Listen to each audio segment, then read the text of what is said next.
আবারও রণক্ষেত্র রাজপথ। বৈষম্য বিরোধী ছাত্র আন্দোলনের কর্মসূচি রূপ নিল সংঘর্ষে।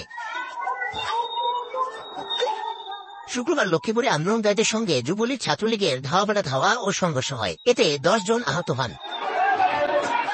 শহরের চকবাজার এলাকায় আন্দোলনকারী ও ছাত্রলীগ যুবলীগ পাল্টাপাল্টি মিছিল বের করে। উত্তেজনাকর পরিস্থিতি থেকে সংঘর্ষে জড়ায় উভয় পক্ষ।